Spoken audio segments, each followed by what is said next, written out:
Napoleon said, number one, a leader needs unwavering courage. And I don't know if I totally agree with the unwavering part of this or not, because sometimes our courage does waver a little. You know, bend but not break. You know, courage mounts up, and then sometimes we have the doubts that creep in, and we reach a little deeper to find that courage that overcomes our doubts and our fears. So I would probably debate a little bit with Napoleon on this unwavering courage, because sometimes courage does waver. But as long as it stays, as long as in the end there it is to serve you, the courage to do what you didn't think you could do, the courage to step into territory that might be a little unfamiliar, the courage to talk to somebody you don't know, the courage to attempt conducting a meeting, the courage to give your first testimonial, the courage to, you know, solve problems you couldn't solve before, that kind of courage. The courage to stand up when it's sort of dark in your corner, the courage to do it when it isn't going your way, seemingly. The courage to try to have a good day in the midst of a bad day, that kind of courage. Wavering a little at times, yes, because we all have doubts that attack us. We all have small fears that creep in. That is the nature of life. But that's what faith is all about. That's what courage is all about. To serve us when our doubts will not serve us well. Faith to overcome fear, and courage to overcome our doubts. But that is a good quality, a good attribute for a leader, and that's unwavering courage. Second, Napoleon said self-control. That, of course, is the very essence of life itself, is self-control. Because we all have this warfare going on.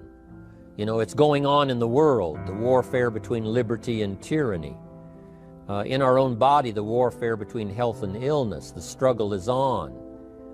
The struggle between light and darkness, the struggle between good and evil. I call it opposites in conflict. And as soon as you're born into the world, as soon as you find yourself and discover yourself on this spinning planet headed somewhere, you know that this exists. To be a civilized society, we must drive the dark side of our nature into a small corner and let the positive side flourish. Early, we must learn to exercise self-control. Power is a wonderful thing, but it must be exercised properly. It must be exercised to benefit and not to destruction. So self-control is certainly necessary to be a strong leader, so that you can become the best example. The example of having your temper well managed, to having that dark side of your nature under control. The best example of choosing wise words and not being careless, that kind of control. Control of your appetite, control of your desires, so that they fit into the positive side of life and not the negative side. Self-control, very important. Then he said a leader must have a keen sense of justice. How very true. Justice we become familiar with, you know, even when we're small. When certain things that happened or were done to us that something told us that wasn't right. Someone did us wrong. We have that sense of right and wrong, and it starts very early. Then we have to have that sense of utilizing what's right and what's wrong so that we develop this sense of justice, this sense of being fair, this sense of being on the positive side, on the right side. To minimize a person's mistakes, they need to have this sense of justice. We have to have justice when we're building an organization. You know, what's fair, what is a good balance. The marketing system that Mark put together has to be fair for everyone. If you have a customer and you take care of that customer, someone else cannot come along and take that customer.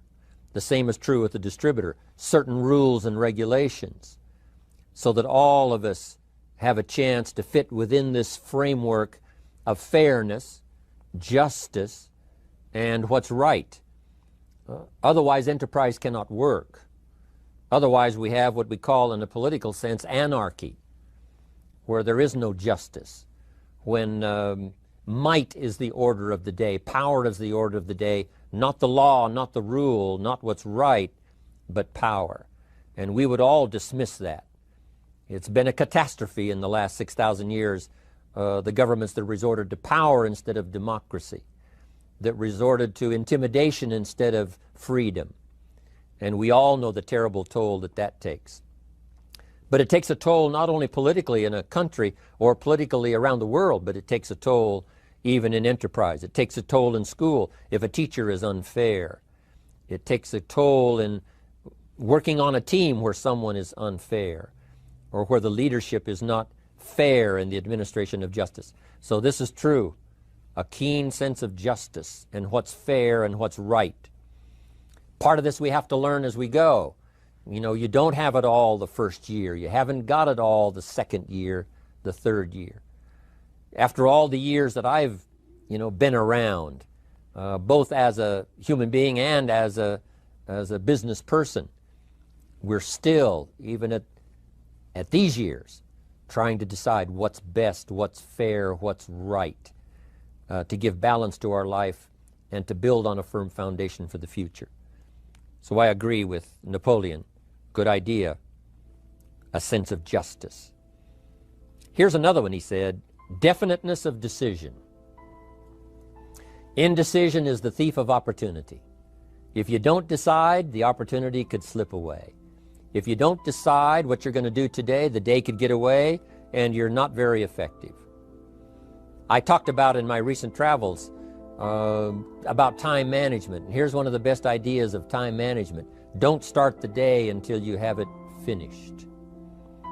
Is it possible to finish the day before you start it? And the answer is yes. If you don't finish it to the best of your ability, have some idea, some good plan, sure enough, the day escapes.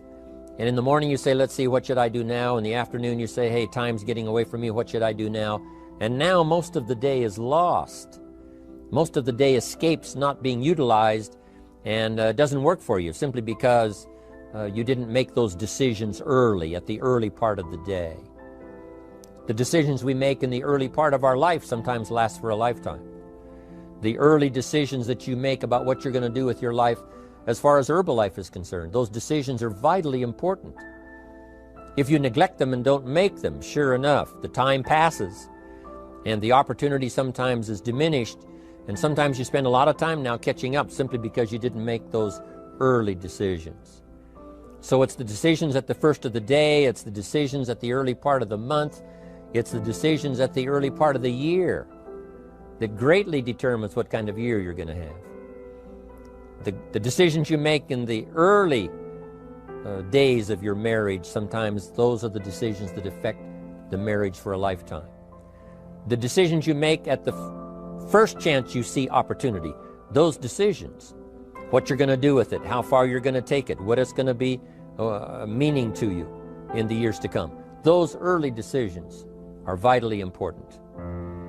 Then we need decisions to correct poor decisions, to overcome our mistakes.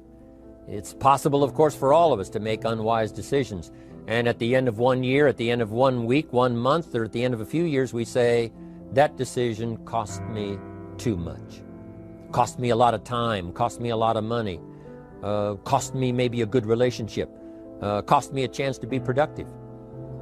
But as long as you're alive, there's still a chance to use new decision power to correct the mistakes of decisions that were bad in the past.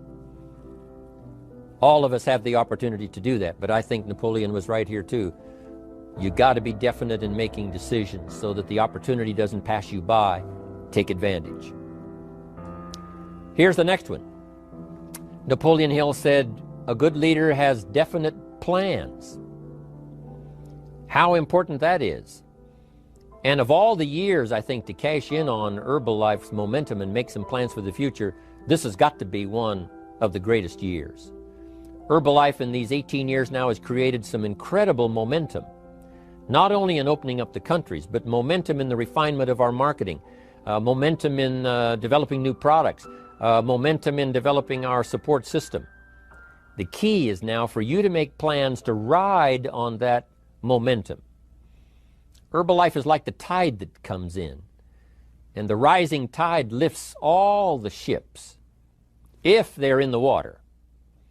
If your ship and your boat is not in the water, even though the tide comes in that would lift all the ships, if yours is not in the water, then it doesn't benefit you. So here's what you should do. Have the same intensity to make your plans for the future as Mark Hughes has, as the President's team, Chairman's Club especially, make the plans for the Herbalife Company future. You've got to now make your plans. Don't let this momentum pass you by. Don't let this momentum go uncashed in on. Don't let it be like a lost cause for you. And maybe you've, because of the lack of plans, have lost a month or two, or you've lost a week or two, or maybe you've lost a year, and you were 10% effective instead of 100%. Now's the time to change all that and start making some plans. Your Herbalife plans, they're vitally important. You might as well cash in on the Herbalife plans for world expansion, the Herbalife plans for expansion within your country, the Herbalife plans for the expansion of the business, the incentives. Cash in on that, capture that, and say, I've got to have some plans that match Herbalife. Not necessarily match Herbalife in numbers, but that can match Herbalife in momentum, that can match Herbalife in cashing in on the opportunity, your plans for Herbalife expansion. You got to have some plans for your family, right? You got to take your family along, don't leave them out. One of the challenges all of us have in making our plans is how to balance everything. To make sure that we don't regret at the end of a year, I spent too much time on that. I spent too much money. And then if you have, say, how can I not do that again? And construct some better plans so that you won't have any regrets at the end of a year to come, 5 years to come, 3 or 4, 5 years to come. Definite plans. The plans for the use of your money. One thing I've admired about Mark Hughes since I've met him all those years ago, once he started becoming successful, he had a splendid plan, not only for his personal success in terms of financial security, but in terms of the company. Because Mark has to look after the company and make sure that the company is secure, that the company has plenty of reserves, so that no matter what happens around the world, and when you're doing business in 37 countries, you can imagine what the challenge is to make sure the plans for each country are there. The backup plans, the financial plans, as well as products and opportunity and marketing. It is a challenge beyond comprehension to most of us what kind of planning that takes in terms of trying to make Herbalife secure for the future. I described it in one of the summit classes as Mark takes the same pledge that the President of the United States takes, and that is to preserve and protect and defend the Constitution, says the President. But Mark has to preserve and protect and defend the company to make sure it's viable, not just in America where it started, but all around the world in each country. It's an awesome responsibility. But now for you, your plans to be financially secure. If you're starting to make some big money in Herbalife, I'm telling you, you got to have a good plan for your resources so that you find yourself secure regardless of what happens. I agree with Napoleon here. You got to have good plans. One more on plans, and that is the plan for your personal development. The plan to be better this year than last year. The plan to take the classes, attend the workshops, do everything you possibly can to show personal progress, not just financial progress, not just the progress of having one more car or one more home, but the progress of personality, the progress of communication skills, the progress of recruiting skills, the progress in how to deal with people, progress in using your influence so that it multiplies its power by 5 by 10 versus what it used to be. You need those kind of plans. A plan for personal growth, personal development, a plan to be all that you can possibly be in the years to come as you develop your Herbalife business and your life business and your family business, all of that. Got to have good plans. Next, Napoleon Hill had a good saying. It was something my father had and passed it on to me as a good philosophy. And here's what he said. A good leader has the habit of doing more than what he gets paid for. What an incredible philosophy this is. The habit of doing more than you get paid for. It's what we call the service that you put out like seeds in the ground that doesn't bring the harvest immediately, but the harvest is yet to come. It's called like putting out the capital in capitalism. Doing more than you get paid for means that you're getting ready for the next move up. Because if you do more than you get paid for, you've made an investment. The average person might think if I do more than the company requires, then they're ripping me off. I'm not getting paid for that extra time, that extra attention. But you must not view it that way. You must say, I'm getting there a little earlier, staying a little later, as an investment in my own personal future. Because I want that kind of reputation. I want that kind of philosophy to work in my life. Do more than you get paid for. And this philosophy works incredibly well in Herbalife. You make the Herbalife sale of the Herbalife products. Now you must do more than you've gotten paid for. Right? They've got the product, you've got the money. But you can't stop your investment there. Now you must develop the investment in time, effort, and energy in turning that new customer into a testimonial. And sometimes that's the most difficult work, the work after the sale. Because the sale might be fairly easy. Someone says, hey, I've been looking for this product, I need it, here's my money. But now you've got to stay with them, make sure they don't just buy the product, but that they use the product. And that they don't just use the product, they keep using the product. That's the work after the sale. But if you learn to make that kind of an investment and do more than you get immediately paid for, the payoff in the future can be fantastic. Because as we all know in Herbalife, what really pays off is not a sale of the product. What really pays off is a testimonial. A testimonial that gives you more sales than you can keep up with. A testimonial that takes you places you could never go by yourself, introduces you to people you'd never see on your own. That kind of investment is so powerful. So you do more than you get paid for up front. It's happened for me, making the investment.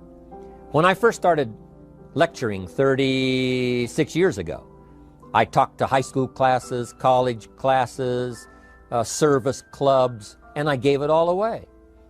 I went and talked for free. Someone said, Mr. Rohn, would you come and do this breakfast talk? I said, sure. Could you do this luncheon talk for this service club? I said, of course. And all of that in the beginning was for free. Primarily because I'd made my fortune, I didn't need the money, but I did it for free, but look what it's made for me by giving that kind of service in those early days. And finally it led to business and led to an enterprise, and I was giving the seminar all those years ago here in Los Angeles, and Mark Hughes was in my audience. So what you don't get paid for, don't worry about that. Just render the service with the vision of the future that it'll come back multiplied if you have this kind of habit, this kind of philosophy.